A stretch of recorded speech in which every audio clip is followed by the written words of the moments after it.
Chapter 5. They came to the other side of the sea, the region of the Gerasenes, and as soon as Jesus had got out of the boat, he met a man coming out of the tombs, who was under the power of a foul spirit, and who had made his home in the tombs. No one had ever been able to secure him, even with a chain, for though he had many times been left secured with fetters and chains, he had snapped the chains and broken the fetters to pieces, and no one could master him. Night and day alike, he was continually shrieking in the tombs and among the hills, and cutting himself with stones. Catching sight of Jesus from a distance, he ran and bowed to the ground before him, shrieking out in a loud voice, "What do you want with me, Jesus, Son of the Most High God? For God's sake, do not torment me." For Jesus had said, "Come out from the man, you foul spirit." And he asked him, "What is your name?"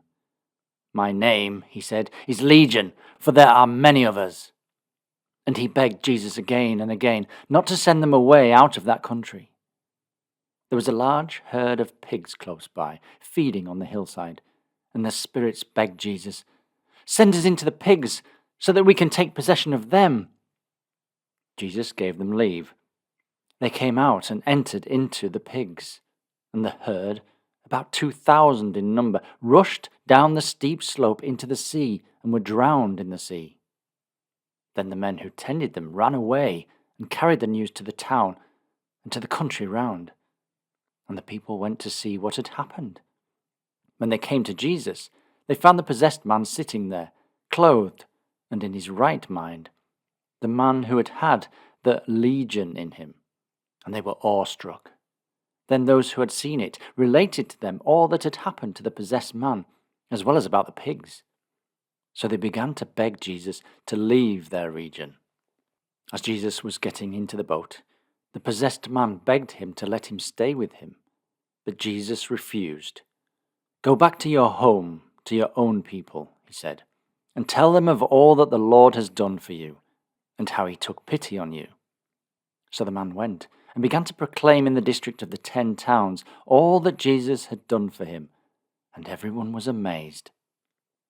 By the time Jesus had recrossed in the boat to the opposite shore, a great number of people had gathered to meet him, and were standing by the sea. One of the leaders of the synagogue, whose name was Jairus, came, and as soon as he saw Jesus, threw himself at his feet and begged him repeatedly, saying, "My little daughter is at death's door. Please come and place your hands on her, so that she may recover and live." So Jesus went with him. A great number of people followed Jesus and kept pressing round him. Meanwhile, a woman who for 12 years had suffered from hemorrhage and undergone much at the hands of many doctors, spending all she had without obtaining any relief, but on the contrary, growing worse, heard about Jesus, came behind in the crowd and touched his cloak. "If I can only touch his clothes," she said, "I will get well." At once her bleeding stopped, and she felt in herself that she was cured of her affliction. Jesus at once became aware of the power that had gone out from him, and turning round in the crowd, he said, "Who touched my clothes?" "You see the people pressing round you," exclaimed his disciples, "and yet you say, 'Who touched me?'" But Jesus looked about to see who had done it. Then the woman, in fear and trembling, knowing what had happened to her, came and threw herself down before him and told him the whole truth. "Daughter," he said, "your faith has delivered you. Go, and peace be with you. Be free from your affliction." Before he had finished speaking, some people from the house of the synagogue leader came and said, "Your daughter is dead. Why should you trouble the teacher further?" But Jesus, overhearing what they were saying, said to the synagogue leader, "Do not be afraid, only have faith." And he allowed no one to accompany him, except Peter, James, and John, the brother of James. Presently they reached the leader's house, where Jesus saw a scene of confusion, people weeping and wailing incessantly. "Why this confusion and weeping?" he said on entering. "This little child is not dead. She is asleep." They began to laugh at him, but he sent them all out, and then, with the child's father and mother and his companions, went into the room where she was lying. Taking her hand, Jesus said to her, "Talitha cum," which means, "Little girl, I am speaking to you. Rise." The little girl stood up at once and began to walk about, for she was 12 years old. And as soon as they saw it, they were overwhelmed with amazement. But Jesus repeatedly cautioned them not to let anyone know of it, and told them to give her something to eat. Chapter 6. On leaving that place, Jesus, followed by his disciples, went to his own part of the country. When the Sabbath came, he began to teach in the synagogue, and the people, as they listened, were deeply impressed. "Where did he get this?" they said. "And what is this wisdom that has been given him? And these miracles which he is doing? Isn't he the carpenter, the son of Mary, and the brother of James, and Joses, and Judas, and Simon? And aren't his sisters, too, living here among us?" This proved a hindrance to their believing in him, at which Jesus said, "A prophet is not without honor, except in his hometown and among his own relatives, and in his own home." And he could not work any miracle there, beyond placing his hands on a few infirm persons and curing them. And he wondered at the want of faith shown by the people. Jesus went round the villages, one after another, teaching. He called the 12 to him, and began to send them out as his messengers, 2 and 2, and gave them authority over foul spirits. He instructed them to take nothing but a staff for the journey, not even bread or a bag or coins in their purses. But they were to wear sandals and not to put on a second coat. "Whenever you go to stay at a house," he said, "remain there until you leave that place. And if a place does not welcome you or listen to you, as you go out of it, shake off the dust that is on the soles of your feet as a protest against them." So they set out and proclaimed the need of repentance. They drove out many demons and anointed with oil many who were infirm and cured them. Now King Herod heard of Jesus, for his name had become well known. People were saying, "John the Baptizer must have risen from the dead, and that is why these miraculous powers are active in him." Others again said, "He is Elijah," and others, "He is a prophet, like one of the great prophets." But when Herod heard of him, he said, "The man whom I beheaded, John, he must be risen." For Herod himself had sent and arrested John, and put him in prison, in chains, to please Herodias, the wife of his brother Philip, because Herod had married her. For John had said to Herod, "You have no right to be living with your brother's wife." So Herodias was incensed against John, and wanted to put him to death, but was unable to do so, because Herod stood in fear of John, knowing him to be an upright and holy man, and protected him. He had listened to John, but still remained much perplexed, and yet he found pleasure in listening to him. A suitable opportunity, however, occurred when Herod, on his birthday, gave a dinner to his high officials, and his generals, and the foremost men in Galilee. When his daughter, that is the daughter of Herodias, came in and danced, she delighted Herod and those who were dining with him. "Ask me for whatever you like," the king said to the girl, "and I will give it to you." And he swore to her that he would give her whatever she asked him, up to half his kingdom. The girl went out and said to her mother, "What must I ask for?" "The head of John the Baptizer," answered her mother. So she went in as quickly as possible to the king and made her request. "I want you," she said, "to give me at once, on a dish, the head of John the Baptist." The king was much distressed, yet, because of his oath and of the guests at his table, he did not like to refuse her. He immediately dispatched one of his bodyguard with orders to bring John's head. The man went and beheaded John in the prison, and bringing his head on a dish, gave it to the girl, and the girl gave it to her mother. When John's disciples heard of it, they came and took his body away and laid it in a tomb. When the apostles came back to Jesus, they told him all that they had done and all that they had taught. "Come by yourselves privately to some lonely spot," he said, "and rest for a while." For there were so many people coming and going that they had no time to even eat. So they set off privately in their boat for a lonely spot. Many people saw them going and recognized them, and from all the towns they flocked together to the place on foot and got there before them. On getting out of the boat, Jesus saw a great crowd, and his heart was moved at the sight of them, because they were like sheep without a shepherd. And he began to teach them many things. When it grew late, his disciples came up to him and said, "This is a lonely spot, and it is already late.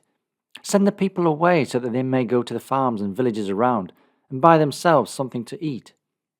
But Jesus answered, "It is for you to give them something to eat." "Are we to go and spend almost a year's wages on bread?" they asked, "to give them to eat?" "How many loaves have you?" he asked. "Go and see." When they had found out, they told him, 5 and 2 fish. Jesus directed them to make all the people take their seats on the green grass in parties, and they sat down in groups, in hundreds and in 50s. Taking the 5 loaves and the 2 fish, Jesus looked up to heaven and said the blessing. He broke the loaves into pieces and gave them to his disciples for them to serve out to the people. And he divided the 2 fish also among them all. Everyone had sufficient to eat, and they picked up enough broken pieces to fill 12 baskets, as well as some of the fish. The people who ate the bread were 5,000 in number. Immediately afterwards, Jesus made his disciples get into the boat and cross over in advance in the direction of Bethsaida, while he himself was dismissing the crowd. After he had taken leave of the people, he went away up the hill to pray. When evening fell, the boat was out in the middle of the sea, and Jesus on the shore alone. Seeing them laboring at the oars, for the wind was against them, about 3 hours after midnight, Jesus came towards them, walking on the water, intending to join them. But when they saw him walking on the water, they thought it was a ghost and cried out, for all of them saw him and were terrified. But Jesus at once spoke to them. "Courage," he said, "it is I. Do not be afraid." Then he got into the boat with them, and the wind dropped. The disciples were utterly amazed, for they had not understood about the loaves, their minds being slow to learn. When they had crossed over, they landed at Gennesaret and moored the boat. But they had no sooner left her than the people, recognizing Jesus, hurried over the whole countryside and began to carry about on mats those who were ill, wherever they heard he was. So wherever he went, to villages or towns or farms, they would lay their sick in the marketplaces, begging him to let them touch only the tassel of his cloak. And all who touched were made well. Chapter 7. One day, the Pharisees and some of the teachers of the law who had come from Jerusalem gathered round Jesus. They had noticed that some of his disciples ate their food with their hands defiled, by which they meant unwashed. For the Pharisees, and indeed all strict Jews, will not eat without first scrupulously washing their hands, holding in this to the traditions of their ancestors. When they come from market, they will not eat without first sprinkling themselves, and there are many other customs which they have inherited and hold to, such as the ceremonial washing of cups and jugs and copper pans. So the Pharisees and the teachers of the law asked Jesus this question: "How is it that your disciples do not follow the traditions of our ancestors, but eat their food with defiled hands?" His answer was, "It was well said by Isaiah, when he prophesied about you hypocrites in the words, 'This is a people who honor me with their lips, while their hearts are far removed from me. But vainly do they worship me, for they teach but human precepts.' You neglect God's commandments and hold to human traditions. wisely do you set aside God's commandments," he exclaimed, "to keep your own traditions. For while Moses said, 'Honor your father and your mother,' and 'Let anyone who abuses their father or mother suffer death,' you say, 'If a person says to their father or mother, whatever of mine might have been of service to you is korban,' which means set apart for God, why then do you not allow them to do anything further for their father or mother? In this way you nullify the words of God by your traditions, which you hand down, and you do many similar things." Then Jesus called the people to him again and said, "Listen to me, all of you, and mark my words. There is nothing external to a person which by going into them can defile them. But the things that come out of a person are the things that defile them." When Jesus went indoors, away from the crowd, his disciples began questioning him about this saying. "What? Do even you understand so little?" exclaimed Jesus. "Don't you see that there is nothing external to a person which by going into a person can defile them, because it does not pass into his heart, but into his stomach, and is afterwards got rid of?" In saying this, Jesus pronounced all food clean. "It is what comes out from a person," he added, "that defiles them. For it is from within, out of the hearts of people, that there come evil thoughts, sexual immorality, theft, murder, adultery, greed, wickedness, deceit, indecency, envy, slander, haughtiness, and folly.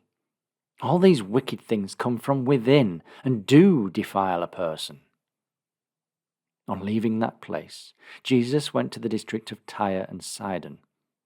He went into a house and did not wish anyone to know it, but could not escape notice.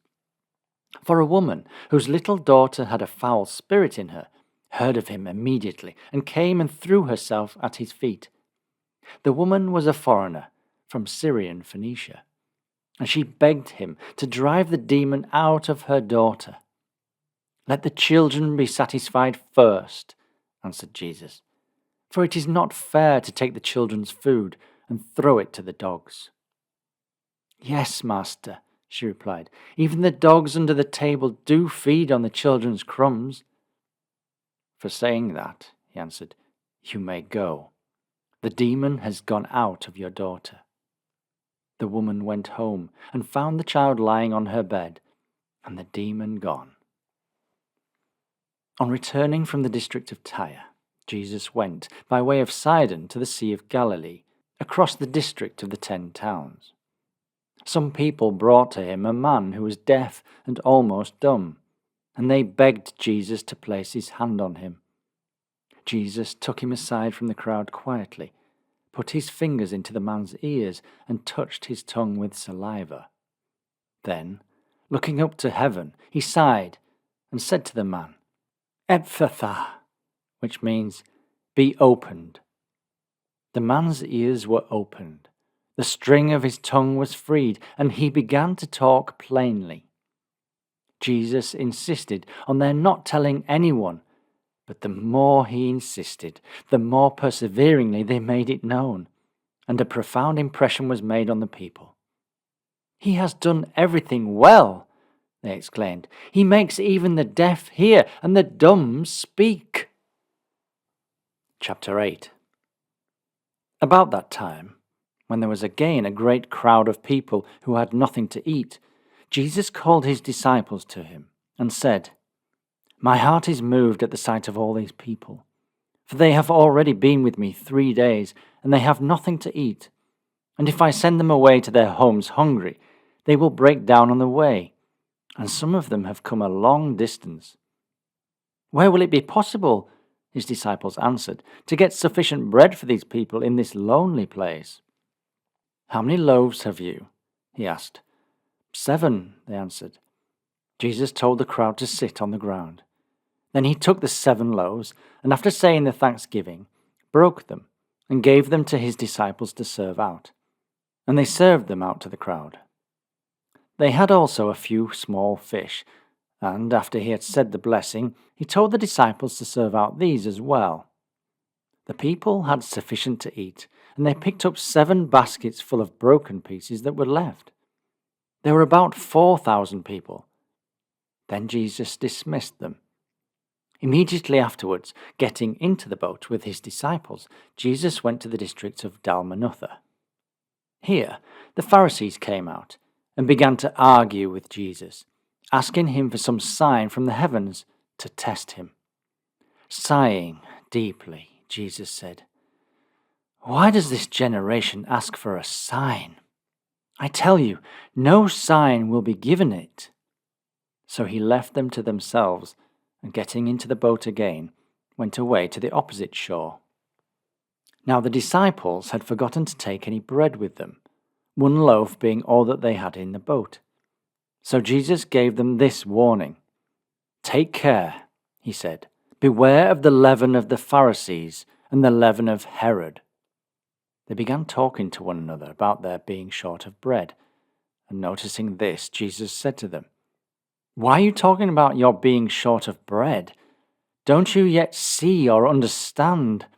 Are your minds still so slow of comprehension? Though you have eyes, do you not see? And though you have ears, do you not hear? Don't you remember when I broke up the 5 loaves for the 5,000, how many baskets of broken pieces you picked up?" 12, they said. "And when the 7 for the 4,000, how many basketfuls of broken pieces did you pick up?" 7, they said. "Don't you understand now?" he repeated. They came to Bethsaida. There some people brought a blind man to Jesus and begged him to touch him. Taking the blind man's hand, Jesus led him to the outskirts of the village, and when he had put saliva on the man's eyes, he placed his hands on him and asked him, "Do you see anything?" The man looked up and said, "I see the people, for as they walk about, they look to me like trees." Then Jesus again placed his hands on the man's eyes, and the man saw clearly.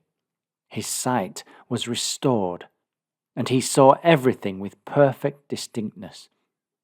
Jesus sent him to his home and said, "Do not even go into the village." Afterwards, Jesus and his disciples went into the villages round Caesarea Philippi, and on the way, he asked his disciples this question: "Who do people say that I am?" "John the Baptist," they answered, "but others say Elijah, while others say one of the prophets." "But you," he asked, "who do you say that I am?" To this Peter replied, "You are the Christ." At which Jesus charged them not to say this about him to anyone. Then he began to teach them that the Son of Man must undergo much suffering, and that he must be rejected by the elders, and the chief priests, and the teachers of the law, and be put to death, and rise again after 3 days. He said all this quite openly, but Peter took Jesus aside and began to rebuke him. Jesus, however, turning round and seeing his disciples, rebuked Peter. "Out of my sight, Satan," he exclaimed, "for you look at things not as God does, but as people do." Calling the people and his disciples to him, Jesus said, "If anyone wishes to walk in my steps, they must renounce self, take up their cross, and follow me. For whoever wishes to save their life will lose it, and whoever, for my sake, and for the sake of the good news, will lose their life, will save it. What good is it to a person to gain the whole world and forfeit their life? For what could a person give that is of equal value with their life? Whoever is ashamed of me and my teaching, in this unfaithful and wicked generation, of them will the Son of Man be ashamed, when he comes in his Father's glory with the holy angels."